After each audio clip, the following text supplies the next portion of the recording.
전략기획본부장입니다. 오늘 이제 선거 마지막으로 와서 판세라든지 향후 선거운동 방향에 관련돼서 말씀드리러 왔습니다. 지금 판세는 국민통합가치연대가 가시화되고 있고 인물구도가 활성화되고 있는 과정이다. 저희는 이렇게 보고 있습니다. 단일화 변수가 사라졌고 현재 인물구도가 좀 분명해졌다. 이렇게 보고 있고요. TV토론 총 3회를 거치는 동안에 후보의 변별력과 후보 역량에 대한 평가도 어느 정도 자리를 잡았다라고 저희는 분석하고 있습니다. 선거운동 개시 이후에 16일 동안 윤석열 후보는 정권교체에 편승한 네거티브와 원색적 비난 발언에만 의존하면서 부동층의 마음은 좀 멀어지고 있는 거 아닌가 이렇게 생각하고 있습니다. 단일화 과정에서 보여준 협박에 가까운 태도나 또 결렬 과정에서 책임 떠넘기기 등이 윤석열 후보의 진정성과 리더십이 많이 훼손됐다라고 생각합니다. 국민통합연합정부의 화답이 있기를 저희는 희망하고 있습니다. 어제 종교사회 원로들께서 국민통합연합정부 추진위원회 제안이 있어서 저희는 깊이 공감하고 감사하게 생각하고 있습니다. 다른 후보들도 화답이 있기를 희망합니다. 어제 있었던 김동연 후보와 이재명 후보와의 정치 교체를 위한 공동선언 발표와 오늘 오전에 있었던 기자회견이 같은 흐름에서 이해해 주시면 감사하겠습니다. D-7일 판세는 초초박빙의 흐름이다. 이렇게 분석하고 있고요. 최종 전략은 누가 얼마나 투표에 참여하느냐에 달려 있는 것 아닌가라고 생각하고 있습니다. 선거 일주일을 앞둔 최근 조사의 경향성을 보면 오차 범위 내에서 초초박빙이 지속되고 있습니다. 가상양자 대결에서도 투표 의향층에서도 대부분 다 플러스 마이너스 1% 내외의 격차들을 나오는 보도들에 의하면 나오고 있습니다. 사실 이제는 이런 조사 결과로 예측과 분석은 좀 무의미한 시점으로 접어들고 있다고 생각하고요. 누가 더 투표장에 많이 가느냐의 싸움으로 전환되고 있다고 봅니다.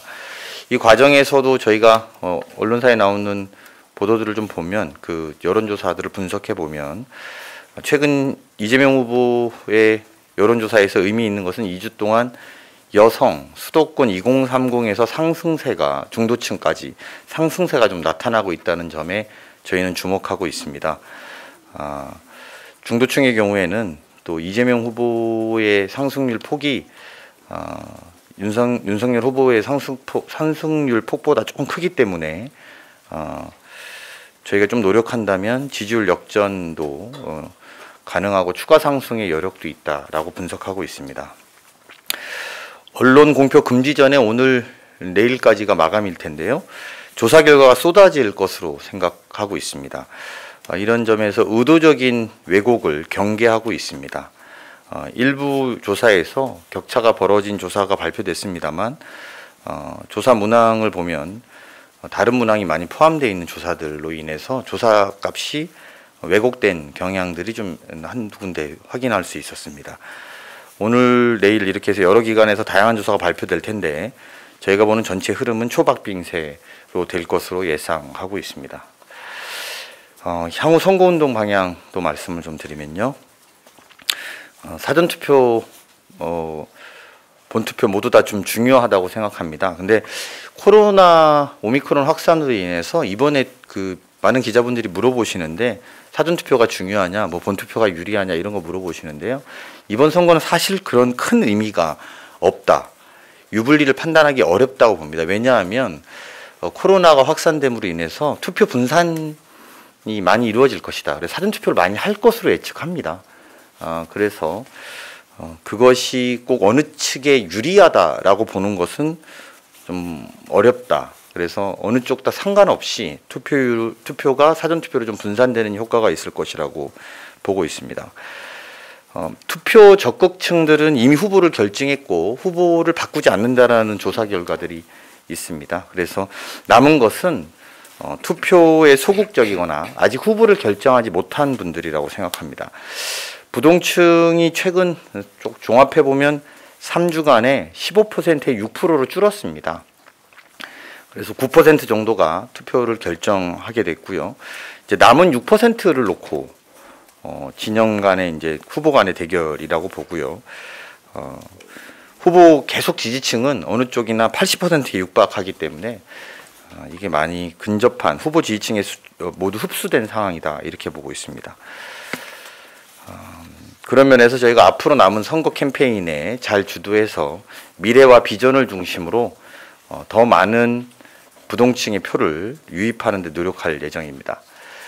윤석열 후보와 관련해서 계속 제기되고 있는 새로운 의혹들은 국민 검증에 필요한 막판 의혹 대상이라고 생각합니다. 특히 주가 조작, 시력 조작을 통한 병역 면제 의혹, 또 범죄 조작, 범죄 봐주기의 의혹은 단순한 의혹으로 주장하기에는 사실관계가 계속 드러나기 때문에 국민들의 검증 대상이고 이 모든 사안들이 대통령 후보의 자격과 관련된 문제라고 생각하고 있습니다. 어제 김동연 후보와 관련해서 이제 그 1월부터 저희가 꾸준하게 국민통합연합정부를 제안을 드렸고 동참을 호소해 왔습니다. 이 과정에서 당에서 구체적인 실천과 실현 의지를 좀 보이면서 김동연 후보 측이 제안의 진정성을 좀 받아주신 것 아닌가라고 생각하고요. 오늘 10시에 기자회견을 하셨다고 들었는데요. 쉽지 않은 결단을 하셨다고 생각이 들고 감사드립니다. 후보님이 말씀하신 것처럼 한 마리 나비의 날갯짓이 태풍의 진로를 바꿀 수 있다라는 말과 같이 정치 교체의 뜻을 크게 공감합니다.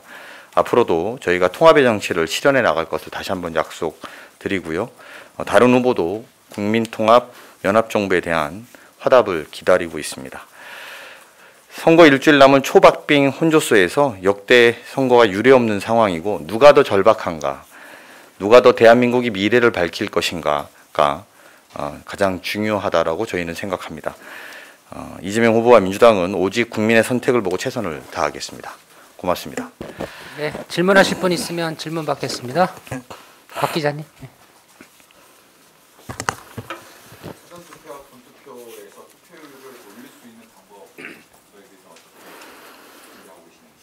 네, 전 지역구 저희가 지난주에 비상을 전 지역 선대위를 비상으로 전환하고 지금 지역구마다 밤 늦은 시간까지 사실상 24시간 체제로 지역위원장을 사무실에 상주하고 또 선출직 시도위원들이 지역에서 호소하고 있습니다. 이런 절박한 호소를 통해서 저희가 사전투표로 또 본투표로 투표율을 높이는 데 노력을 할 것이라는 말씀드리고요. 사상 유례없는 초박빙 선거에 대한 국민의 관심도 높기 때문에 투표장에 자연스럽게 내 소중한 한 표가 큰 영향을 미칠 거라는 흐름들도 생길 거라고 저희는 생각하고 있습니다. 네, 다음 질문 받겠습니다. 남은 부동층 6%의 성격을 어떻게 좀 보시는지 궁금하고요. 어떻게 공략하실지. 아까 말씀드린 것처럼 막판에 있는 6%는 아직 투표 소극층이거나 아니면 후보 미결정층입니다. 이분들은 냉철한 판단을 하시는 분이라고 생각합니다. 아직까지 결정하지 못한 것은 두 후보가 마음에 들지 않거나 정책이거나 이런 미래에 대한 이야기를 누가 더 많이 해줄 것인가 기대하고 있고 그런 것들을 보여주는 과정에서 저는 판가름이 날 거라고 보는데요. 그런 의미에서 저희 후보가 아까 제가 모두에 잠깐 말씀드린 것처럼 윤석열 후보가 부정적인 단어와 대한민국의 미래를 말하지 않고 부정적인 단어만 쓰고 있는 반면에 우리 후보가 미래와 희망을 계속 이야기한다면 그래도 내 소중한 한 표는 미래와 희망에다가 던질 거라고 저희는 생각하고 있습니다. 네. 오늘 이제 TV 토론 전달되어 있는데요. 혹시 좀 어떤 전략으로 TV 토론에 임하게 되는지. 제가 기자분들이 매일 전화해서 전략 이런 거 물어보면 매일 떠박떠박만 이야기한다고 그날 한 100일 동안 고생 많으셨는데요. 똑같이 변화 없습니다. 따박따박입니다. 뭐 이렇게 말씀드렸는데 언젠가 선거가 끝나면 왜 따박따박이었는지를 말씀드리는 기회가 생겼으면 좋겠고요. 저희가 이긴다면 그런 기회가 있을 테니까요. 제가 아마 그때는 시원하게 왜 그런 전략이었는지 설명을 한번 해드리고요. 이번 TV 토론에서도 저희는 국민에게 희망을 드리려고 애를 쓸 것입니다. 상대에 대한 네거티브에 대해서는 단호하게 대응할 것이고, 하지만 이번이 사회 분야인데요. 사회 분야와 관련돼서 우리들의 비전 그리고 우리가 나아가야 될 길에 대해서 좀 구체적으로 설명하는 데 집중할 생각입니다. 네. 먼저 그 다음에 한 기자님 하시고 먼저 하세요. 뒤에. 예. 예. 지금 윤석열 후보도 그렇고 후보의 통합 제안에 많은 후보들이 지금 먼저 김동연 후보가 타당을 했는데 앞으로 지금 이런 다른 후보들에게도 제안을 하실 텐데 이러한 흐름들이 좀 앞으로 부동층에 대한 영향을 얼마나 줄 것인지 구체적으로 이런 통합의 흐름 또 연합의 흐름이라는 것은 가장 시작은 현재 대한민국의 상황이 위기라는 인식을 공감하기 때문이라고 저희는 생각합니다. 대한민국이 위기이기 때문에 그것을 극복하기 위해서 제 세력들이 힘을 합쳐야 된다. 그리고 나아가서 이번을 계기로 정치를 바꿔서 좀 효율적이고 국민에게 희망 주는 정치 시스템으로 바꿔야 된다는 문제의식이 그 저간에는 깔려 있을 거라고 봅니다. 그래서 다른 세력들, 다른 정당 또는 후보에게도 똑같은 제안은 이미 여러 차례 저희가 보여드렸고 또 당이 당론으로까지 정했기 때문에 함께해서 저희가 그런 결과를 만들어낼 수 있도록 끝까지 최선을 다할 것입니다.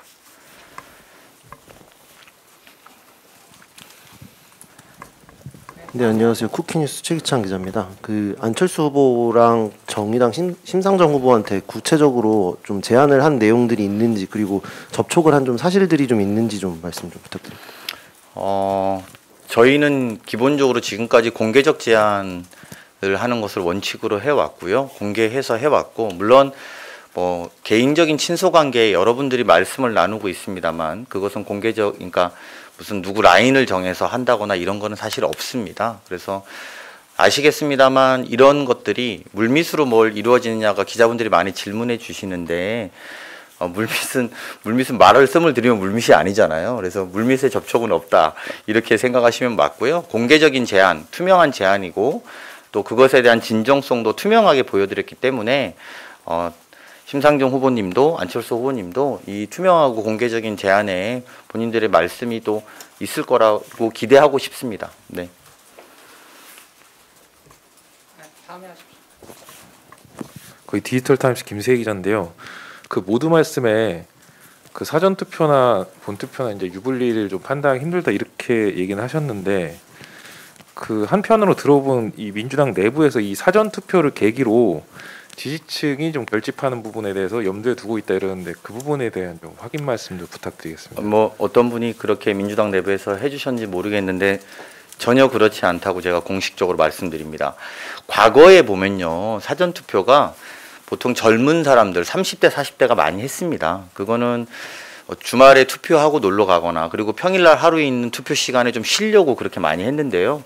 지금은 그런 정서보다는 코로나를 피해서 표를 분산시키려고 하는 연령과 상관없이 밀릴 때 가서 투표하지 말고 오히려 좀 안전하게 투표하자라는 것이 저 정서적으로 넓다라고 알고 있습니다. 그래서 과거에는 투표하고 놀러 가자 이런 게 슬로건이었거든요. 근데 그렇지 않고 이번에는 어르신들도 코로나가 걱정돼서 좀 붐비지 않을 때 가서 투표할란다 이런 의식들이 좀 많이 확산됐다고 보는 것이 저희들의 판단입니다. 그래서 사전투표가 높은 것이 우리 당이 유리하거나 또는 상대 당에 유리하다는 주장에 대해서는 저는 동의하기는 좀 어렵다고 생각이 들고요.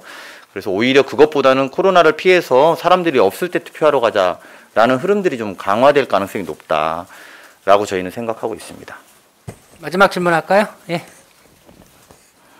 네, 저 한국일보 강진구 기자라고 합니다. 그 사전투표, 본투표, 투표율이랑 상관없이 그냥 전체적인 투표율 자체가 원래 통상적으로 투표율이 높으면은 이제 민주당이 유리하고 낮으면은 저희 국민이 유리하고 그런 게 있었는데 이번 선거에서도 그런 흐름이 나타날 거라고 보시는지 또 남은 일주일 동안 이제 선거 운동 전략 어떻게 짜고 계신지 이제 그런 것들이 궁금합니다. 네.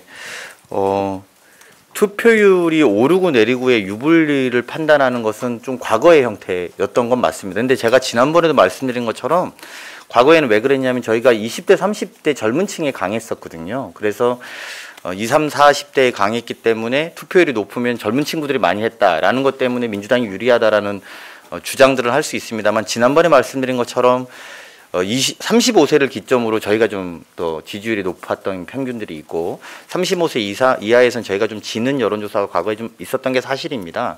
그래서 그렇게 놓고 본다면 유불리 자체를 투표율 자체랑 치환시키는 것은 적절하지 않다라고 생각합니다. 마지막 투표 전략은 절박함 그리고 미래에 대한 호소 이렇게 저희가 투표 전략이라고 말씀드리겠습니다. 네. 고맙습니다. 마치겠습니다.